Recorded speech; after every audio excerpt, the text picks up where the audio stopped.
नमस्कार। विधायक का रिपोर्ट कार्ड लेकर हाजिर हूं मैं प्रीति सिमार। विधायक का रिपोर्ट कार्ड जिसमें हम बात करते हैं हरियाणा प्रदेश के किसी एक विधायक से और ये जानने की कोशिश करते हैं कि वो विधायक अपने विधानसभा क्षेत्र के विकास को लेकर क्या सोचते हैं, उनके कार्यकाल में कितना विकास हुआ है और वहीं उनके कार्यकाल से पहले हलके ने कितनी प्रगति की है। विधायक का रिपोर्ट कार्ड में आज हमारे साथ है नलवा से बीजेपी विधायक रणवीर सिंह गंगवा।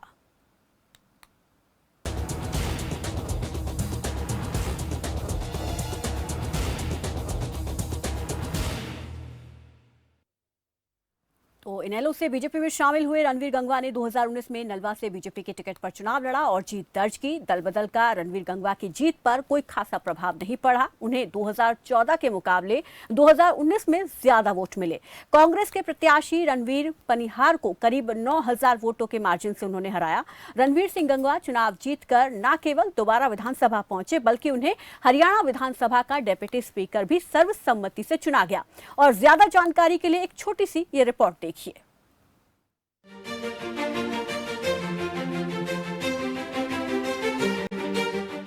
विधायक का रिपोर्ट कार्ड में आज सीधा सवाल करेंगे रणवीर सिंह गंगवा से, जो नलवा विधानसभा से बीजेपी विधायक हैं और साथ ही हरियाणा विधानसभा के डेप्यूटी स्पीकर भी हैं और 2010 से लेकर 2014 तक इनेलो से राज्यसभा सदस्य भी रह चुके हैं। नलवा हिसार जिले का हिस्सा होने के साथ साथ हिसार लोकसभा क्षेत्र के अंतर्गत आता है। नलवा विधानसभा सीट पर 2009 में हुए चुनाव में कांग्रेस के दिग्गज नेता संपत सिंह विधायक चुने गए। 2014 के चुनाव में यहां से इनेलो ने बाजी मारी और उस वक्त इनेलो के उम्मीदवार रणवीर सिंह गंगवा विधायक बने। उसके बाद 2019 विधानसभा चुनाव से पहले रणवीर गंगवा ने इनेलो छोड़ बीजेपी का दामन थामा और विधानसभा चुनाव बीजेपी के टिकट पर लड़ा और फिर लगातार यहां से दूसरी बार विधायक बने। पार्टी बदलने का उनकी जीत पर कोई प्रभाव नहीं पड़ा। जहां 2014 में रणवीर गंगवा को 41,950 वोट मिले तो वहीं 2019 में उन्हें 47,523 वोट मिले। रणवीर गंगवा ने कांग्रेस के रणवीर पनिहार को 9,672 वोटों के मार्जिन से हराया। नलवा विधानसभा को समझे तो ये क्षेत्र राजधानी नई दिल्ली से 168 किलोमीटर और हिसार तोशाम रोड पर जिला मुख्यालय हिसार से 27 किलोमीटर की दूरी पर स्थित है। इस गांव का नाम सरदार बलवंत सिंह नलवा के नाम पर रखा गया, जो ब्रिटिश राज के दौरान हिसार जिले के उपायुक्त थे। ये गांव state highway major district road यानी MDR 108 हिसार से भिवानी तक इसे तोशाम और आसपास के बाकी गांवों से जोड़ता है। बस सेवा गांव में परिवहन का प्रमुख साधन है और ये बड़े शहर और गांव से जुड़ा हुआ है। कनेक्टिविटी अच्छी होने के बावजूद कुछ खराब सड़कें, कच्ची गलियां, सीवरेज, गंदगी, जलभराव जैसी समस्या आज भी बरकरार है, जिन्हें दूर करने के लिए विधायक महोदय ने पिछले 7 सालों में कितना काम किया है और कितना काम बाकी है। इसके अलावा कौन कौन से प्रोजेक्ट पाइपलाइन में हैं, उन पर करेंगे बात बीजेपी विधायक रणवीर सिंह गंगवा से।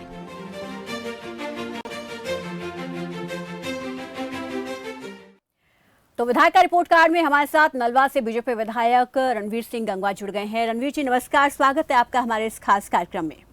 जी नमस्कार जी। विस्तार से आपके विधानसभा के विकास को लेकर हम बातचीत करेंगे, लेकिन उससे पहले हलके के विकास को लेकर आपके हलके की जनता क्या कहती है वो सुनिए। मैं उनके कार्यकाल से खुश नहीं हूँ। एक तो रोड की हालत देख लो, आप देख रहे हो, कोई भी देख लो, खस्ता हालत है, एक्सीडेंट का खतरा है, हर एक चीज़ का खतरा है। दूसरी बात, ये पर्यावरण प्रदूषण के बारे में सरकार बोल रही है, उसके बारे में ये कोई भी एक ऑयल मिल चल रहा है, 2 प्लांट हैं, उसकी बदबू कम से कम 10 किलोमीटर तक जाती है। हमारे गांव में विधायक गंगवा साहब ने जो काम किया है कि मैं डिटेल बताया। एक तो नलवा गांव के अंदर पानी की हमेशा ही समस्या रही है और पानी कुआरी से नलवा तक आने में 15-15 दिन लग जाते हैं नहर से। वो पानी जाता कहाँ है? नंबर 1, कड़ियों की कोई सफाई नहीं है किसी प्रकार की। तो उनने हमारा नरेगा का काम चलवाया है और हम जब भी थाली बैठे थे उनने हमारा काम चलवाया है और गरीब लोग कमा के खा लिया, बढ़िया गुजारा चल रहा है। उनके साथ कोई भी हमें काम वो करन खातिर हमारा मंजूर करें। मेरे घर परिवार की सारी मजदूरी कापी बनवा दी और बिजली की समस्या मिट गई, पानी की मिट गई। हमारा तीसरा दिन पानी आ जाए, पहले पानी को नहीं आया करना। जी बहुत अच्छा काम करवाया है, स्कूल का करवाया है, डिग्गिया करवाया है, गांव की गलियों करवाया है, लाइटा का और खंबा का सब काम बढ़िया करवाने लग रही है। हमारे रणवीर सिंह गंगवा ने वाटर सप्लाई का काम करवाया जी, चालू है। और पानी की लाइन दबवाई है जी, खेतों में भी, मायापुरी में भी लाइन दबवाई है जी, घाटों के भी, ढाणियों में भी, हर ढाणी में पानी की सुविधा करवाई है जी। हम सारे कामों से संतुष्ट हैं। हमारे माननीय गंगवा साहब बहुत निशील स्वभाव के, नरम स्वभाव के एमएलए हैं, विधायक हैं। हमें बहुत ही पहली बार ऐसा विधायक मिला है जो हर समस्याओं के लिए, हल्के की आवाज़ उठाने के लिए और हल्के काम के लिए तैयार रहते हैं। जब भी हम कोई समस्या को लेकर वहाँ जाते हैं तो तुरंत ही वह उस समस्या का निदान कराने के लिए अधिकारियों से बातचीत करते हैं और उनका समाधान करवाने की चेष्टा करते हैं। तो चलिए प्रोग्राम की शुरुआत करते हैं। एक बार फिर से रुक कर लेते हैं। रणवीर गंगवा जी का हमारे साथ जुड़े हुए हैं। सर, यहाँ पर आप ही से हम जानना चाहेंगे, मेरा सबसे पहला सवाल आपसे यही रहेगा, 2014 में इनेलो से आप विधायक चुने गए और अब बीजेपी से विधायक हैं। एक विधायक के तौर पर कौन सा कार्यकाल ज्यादा सफल रहा काम करवाने के लिहाज से? देखिए, जहाँ तक विधायक के कार्यकाल की बात है, 2014 में मैं विपक्ष का एमएलए था और इसके बावजूद मैं धन्यवाद करूंगा हमारे मुख्यमंत्री आदरणीय मनोहर लाल जी का, जिनके पास हमने जो भी बातें कही, चाहे रोड रिपेयर की बात थी, चाहे गांव के अंदर विकास करवाने की बात थी, गलियां बनाने की बात थी, चौपाल बनाने की बात थी, उन्होंने तमाम चीजें वो करने का काम किया। और अब मैं दूसरी बार जो विधायक बना हूं सरकार की तरफ से, क्योंकि इंडियन नेशनल लोकदल पार्टी के अंदर जो परिवार के अंदर फूट हो गई थी, जिससे वो पार्टी दो फाड़ हो गई थी, इसलिए हालात ये हो गए थे या तो राजनीति छोड़ दो और या फिर जो है पार्टी चेंज कर लें। तो आदरणीय मनोहर लाल जी के कार्यों से प्रभावित होकर के मैंने भारतीय जनता पार्टी ज्वाइन की और उन्होंने भी मुझे पर विश्वास जताते हुए यहीं से मुझे चुनाव लड़वाया और मैंने जीत दर्ज की नड़वा हल्का की जनता के आशीर्वाद से।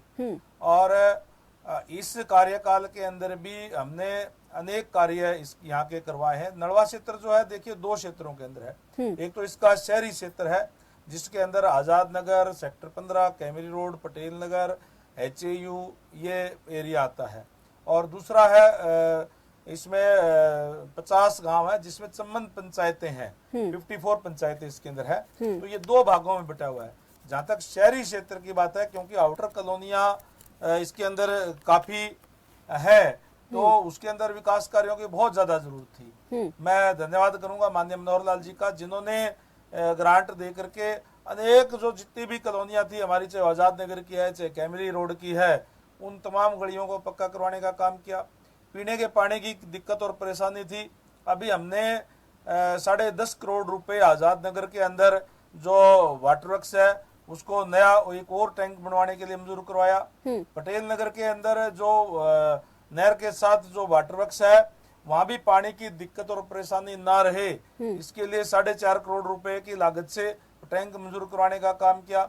हमने अमृत योजना के तहत जवाहर नगर के अंदर अभी कार्य चल रहा है और पटेल नगर के चंद्र लेन वगैरह के अंदर टोटल पाइपलाइनें बिछ चुकी है। जहाँ पानी की दिक्कत और परेशानी थी, अब वहाँ कोई दिक्कत और परेशानी नहीं है। इसी तरीके से जल जीवन मिशन के तहत हमने पूरे गांव के अंदर भी जो है 1 किलोमीटर तक की जो ढाणियां है उनको भी हमने अब पानी का कनेक्शन देने का काम कर रहे हैं। और जितनी भी पुरानी पाइपलाइनें थी उनको जो है दोबारा हम नई पाइपलाइन वहां बिछाने का काम कर रहे हैं। जितने भी वाटर टैंक हमारे पुराने बने हुए थे या जिनकी हालत ठीक नहीं थी उनको हमने रिपेयर करने का काम कर रहे हैं और नई पाइपें जो है वो बिछाने का काम कर रहे हैं।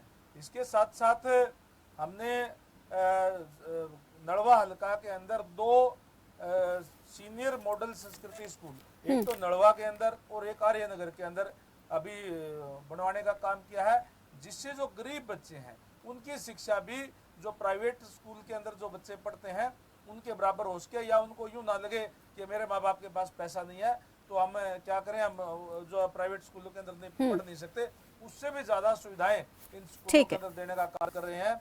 और इसके साथ हमने मंगाड़ी जो हमारा एक जो बड़ा गांव है उसके अंदर एक कॉलेज का निर्माण अभी कराया जो इसी सेशन से जो है वो शुरू हो सका है। इस तरीके से अनेक हमने कार्य जो हमारे हल्के के अंदर करवाने तो रणवीर जी, ये माना जाए कि पिछले कार्यकाल के मुकाबले तुलनात्मक ये वाला कार्यकाल जो है आपका ज्यादा बेहतर रहा है काम करवाने के लिहाज से?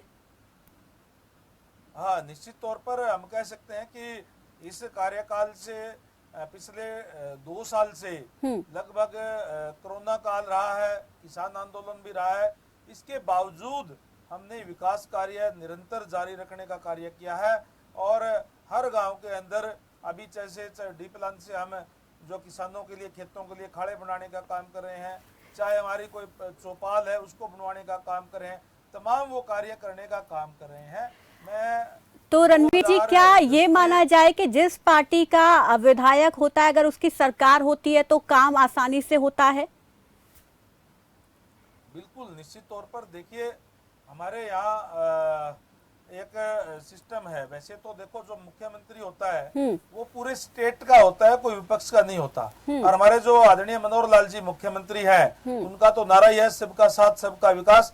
कोई भी अगर विपक्ष का एमएलए भी कोई काम लेकर के जाता है तो उसका वो काम बखूबी करते हैं, कोई दिक्कत और परेशानी नहीं है। लेकिन एक परंपरा सी ये बनी हुई है, यहाँ पे दुर्भाग्य कहूंगा मैं इसको प्रजातंत्र के अंदर, कि कोई भी अगर विपक्ष का विधायक है तो कहता जी मैं तो जाऊंगा नहीं, हमारी तो सरकार नहीं, मैं तो मुख्यमंत्री आगे रखूंगा नहीं कार्य। तो ये इसलिए जो है वो कार्य जो रह जाते हैं। अभी मैं एलनाबाद क्षेत्र के अंदर हूँ, अभी भी गाड़ी के अंदर बैठा हुआ हूँ अभी, क्योंकि यहाँ उपचुनाव है। यहाँ भी यही देखने को मिला है कि पिछले काफी समय से कार्य नहीं हुए, क्योंकि विपक्ष का लगातार 17 साल से विपक्ष से विधायक यहाँ है।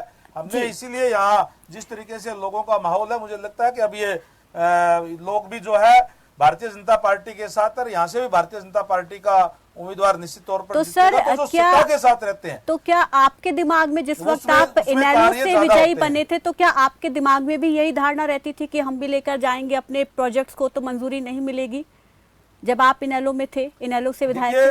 देखिए जब पार्टी की तरफ से बैठक करते हैं और करते हैं तो बैठ के यही चर्चा करते हैं आमतौर पे कि हमें कोई भी कार्य लेकर के मुख्यमंत्री के पास नहीं जाना, अपने आप लोग परेशान होंगे तो इनको वोट नहीं देंगे, इस टाइप की बातें, इस टाइप की सोच है। जो नहीं, आपकी क्या धारणा थी जिस वक्त आप सर इनेलो में थे? तो उस वक्त आपकी क्या धारणा थी?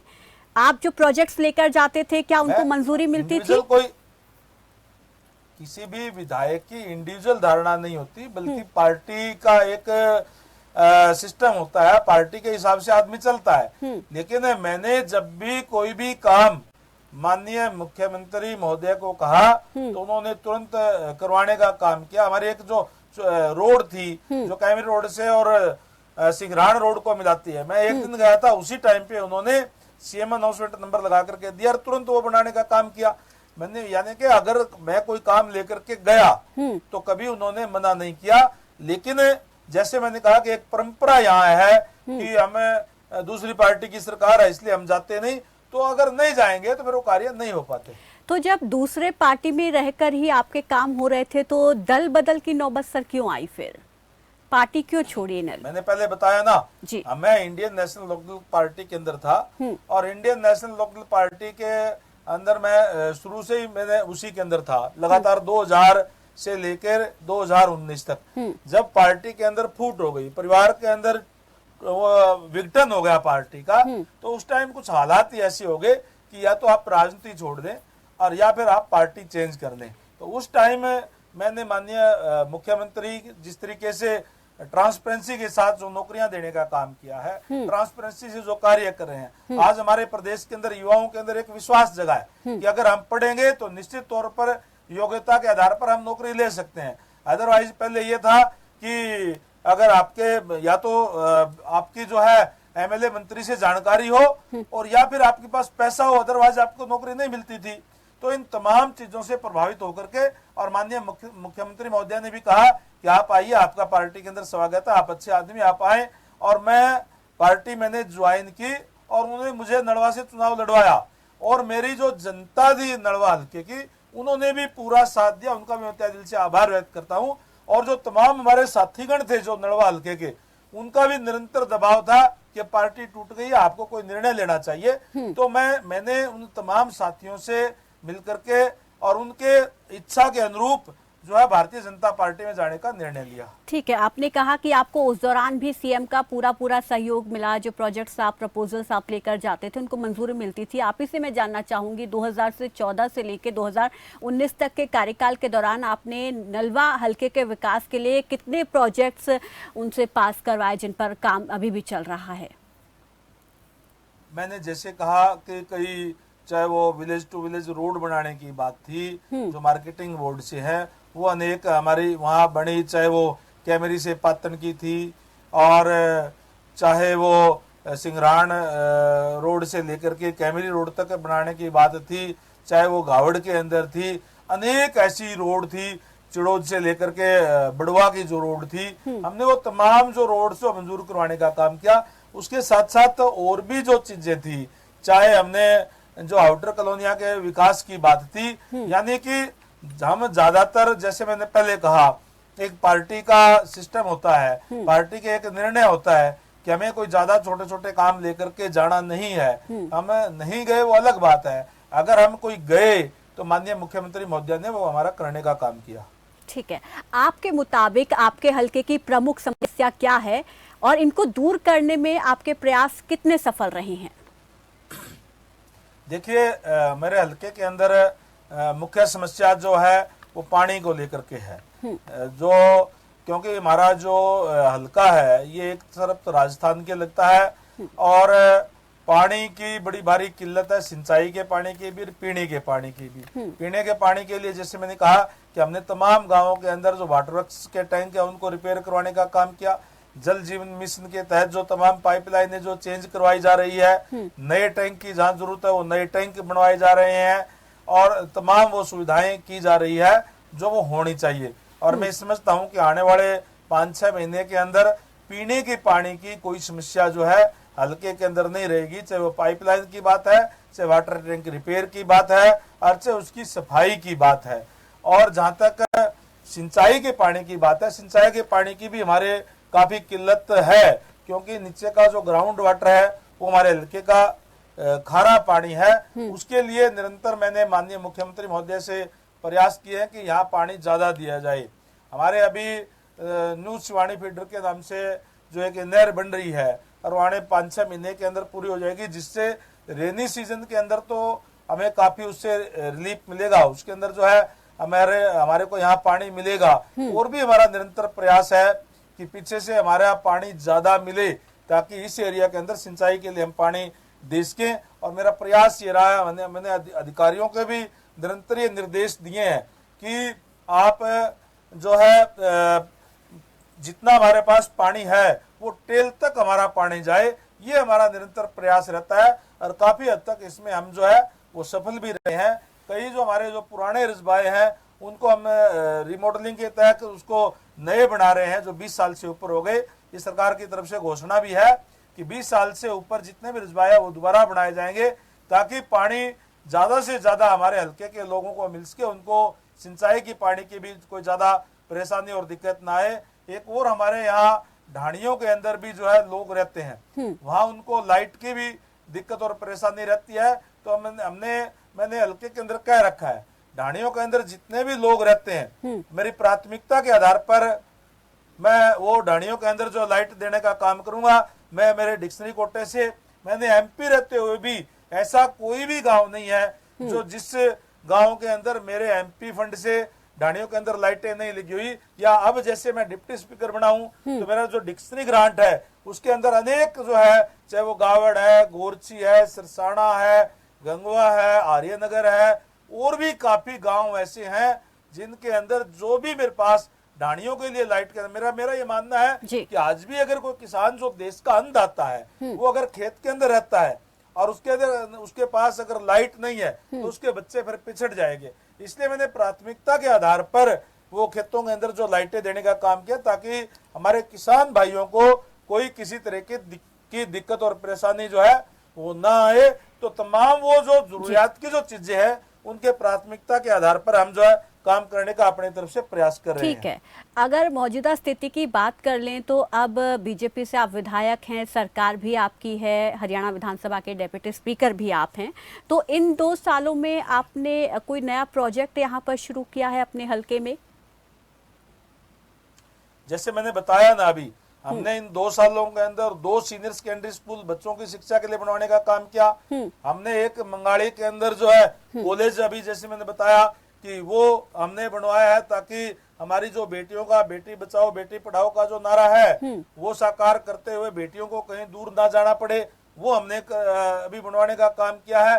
इसके साथ साथ जैसे मैंने जितनी भी पूरी तरीके से आपको विस्तार से बताया कि ग्रामीण क्षेत्र के अंदर भी, शहरी क्षेत्र के अंदर भी पीने के पानी की जो किल्लत और परेशानी है उसको दूर करवाने का काम हमने किया है। और इसके साथ साथ जितनी भी जो गलियां बनानी है उसको, और जो खेतों के अंदर चाहे वो नालियां बनाने की बात हो, चाहे वो रिमॉडलिंग के तहत नए रजबाए जो है वो नए सिरे से बनाने की बात हो, ताकि किसानों को कोई दिक्कत और ना हो। जितना भी हमारा पानी है उसका हम पूरे जो है उसका प्रयोग कर सके और सबको समान रूप से मिल सके, ये हमारी प्राथमिकता है और उस पर हम कार्य कर भी रहे हैं। काफी हद तक हमने कार्य किया भी है। ठीक है, आगामी 3 साल अभी आपके और बाकी हैं, तो उसके लिए हल्के के विकास को लेकर कोई विजन आपने रखा है कि और किस तरीके से विकास करना है, या कोई आपका ऐसा ड्रीम प्रोजेक्ट हो जो कि पूरी तस्वीर नलवा की बदल सके? हमारा प्रयास ये रहेगा कि नलवा हल्के के, क्योंकि मैंने जैसे कहा कि ग्रामीण जनता है उसको पानी की व्यवस्था ज्यादा से ज्यादा हो, या फिर हमारे पास जितना पानी उपलब्ध है उसका सुचारू रूप से पूरा प्रयोग हो, ताकि किसी को कोई दिक्कत और परेशानी जो है वो ना हो, और जितना पानी होता है वो सबको मिले। पीने की समुचित पानी की व्यवस्था, जैसे मैंने कहा कि हम आने वाले कुछ समय के अंदर ही उनकी पूरी करने का काम करेंगे।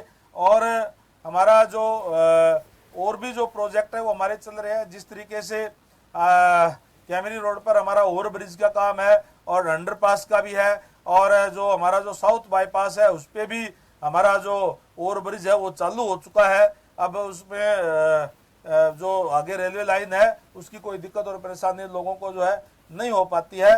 और इसके साथ साथ हम चाहते हैं कि हमारे बच्चों को कोई न कोई जो है रोजगार मिले, इसके लिए भी हमारा प्रयास है कोई न कोई प्रोजेक्ट यहाँ आए जिससे रोजगार की व्यवस्था ज्यादा से ज्यादा हो। इस तरीके का हमारा सपना है। उसके लिए सेंट्रल गवर्नमेंट से भी और स्टेट गवर्नमेंट की तरफ से भी बातचीत करके प्रयास करेंगे कोई न कोई प्रोजेक्ट यहाँ आए, ताकि बच्चों को रोजगार भी जो है वो ज्यादा से ज्यादा यहाँ मिल सके। हम किसान, हमारी सरकार प्रतिबद्ध है किसानों को ज्यादा से ज्यादा फायदा देने के लिए। रणबीर जी, आपने किसानों की यहाँ पर बात छेड़ी है, तो किसान आंदोलन को लेकर भी आपकी प्रतिक्रिया चाहूंगी। प्रदेश में लंबे वक्त से आंदोलन चल रहा है, विरोध का सामना यहाँ पर आपकी पार्टी के लोगों को करना पड़ रहा है, आपको खुद भी करना पड़ा, आपकी गाड़ी पर भी पथराव किया गया, तो आप किस तरीके से देखते हैं? क्योंकि आप खुद भी ये कह रहे हैं कि सरकार किसान हितैषी है और लगातार ये बात कही आती जा रही है कि किसानों की स्थिति में सुधार, उनकी आय को 2 गुना करना, और आज ही यहाँ पर कृषि मंत्री जेपी दलाल को कृषि परिवर्तन में पुरस्कार भी मिला है केंद्रीय कृषि मंत्री की तरफ से। तो किस तरीके से, क्या कैसी यहाँ पर अगर स्थिति देखी जाए तो क्या सरकार किसानों को ये समझा नहीं पा रही है कि सरकार किसान हितैषी है? कहाँ कमी देखते हैं और ये आंदोलन जो चल रहा है इसको लेकर? देखिए जो आज जिस तरीके से भारतीय जनता पार्टी कार्य कर रही है किसानों के लिए, और मैं एक तो बात कहूँ, अगर कि सबसे ज्यादा किसी के लिए कार्य किया है तो किसानों के लिए इस सरकार ने करने का काम किया है। और हरियाणा सरकार ने तो और भी आगे बढ़ करके, केवल एक हरियाणा ऐसा प्रदेश है जहां गेहूं और धान के अलावा जो है हमारे यहाँ मूंगफली भी खरीदी जाती है, मूंग भी खरीदा जाता है, सरसों भी खरीदी जाती है, बाजरा भी खरीदा जाता है। हमने सब्जियों के ऊपर भी भावांतर भरपाई के तहत उनको देने का, किसानों को लाभ देने का काम किया है। हमने किन्नू, अमरूद जैसे जो हमारे बागवानी जो किसान लगाते हैं उनको भी भावांतर भरपाई के तहत उनको और ज्यादा लाभ देने का काम किया है। और शुरू के अंदर किसानों को जब ये समझ में नहीं आ रहा था तो बहकाने का काम किया था। अब किसानों को भी समझ में आ गया है। अब किसान विरोध नहीं कर रहा, केवल विरोधी पार्टी के लोग इस बात का विरोध कर रहे हैं। आज भी, अभी मैं आप खबरें फास्ट पे बात कर रहा हूँ, आपके जो चैनल के जो ये लोग हैं, ये आज 4 वाला गांव जो है उसके अंदर मैं अभी चारवाड़ा गांव से जो एलनाबाद हल्के के अंदर है, मैं किसानों के अंदर बैठा हूं आज भी, और आपसे लाइव बात जो है सीधा कर रहा हूं। कहीं कोई विरोध नहीं है, आप यहाँ आकर के देख सकते, चुनाव अभी चल रहा है। अभी मैंने जनसभा को संबोधित किया चारवाड़ा में, और उसके बाद में आपके चैनल से मैं जो है यहाँ से बात कर रहा हूँ। तो किसानों के अंदर कोई विरोध नहीं है, केवल विरोधी पार्टी के लोगों को और कोई मुद्दा नहीं मिल रहा था, इसलिए किसानों के बहाने वो जो है सरकार की छवि को खराब करने का असफल प्रयास कर रहे थे। अब लोगों के समझ में आ गया है किसान भारतीय जनता पार्टी के साथ है, और आज भी जब हम गांवों के अंदर जाते हैं इस एलनाबाद चुनाव के अंदर, तो किसान बढ़ चढ़ करके निरंतर ग्राफ भारतीय जनता पार्टी का उठ रहा है और किसान हमारे साथ है। ठीक है, उम्मीद करते हैं कि किसान आपके साथ रहें और ये आंदोलन भी जल्द खत्म हो जाए। बहुत बहुत शुक्रिया रणवीर गंगवा जी हमारे साथ जुड़ने के लिए, अपना कीमती समय खबर फास्ट को देने के लिए। तो ये नलवा से बीजेपी विधायक रणवीर गंगवा हमारे साथ जुड़े हुए थे, जिन्होंने किसान आंदोलन को लेकर अपनी प्रतिक्रिया देते हुए कहा कि आज मैं एलनाबाद में मौजूद हूँ और किसानों के बीच में हूँ, यहाँ पर कोई विरोध नहीं है, ये राजनीतिक पार्टियों द्वारा भ्रमित कुछ लोग हैं जो आंदोलन कर रहे हैं। और विकास को लेकर उन्होंने कहा कि आगामी 3 सालों में जो प्रमुख समस्याएं भी बनी हुई हैं उनको जल्द दूर किया जाएगा और जन समस्याओं से यहाँ की जनता को जल्द छुटकारा दिलाया जाएगा। तो फिलहाल विधायक का रिपोर्ट कार्ड में आज के लिए मेरे साथ बस इतना ही। दीजिए इजाजत, नमस्कार।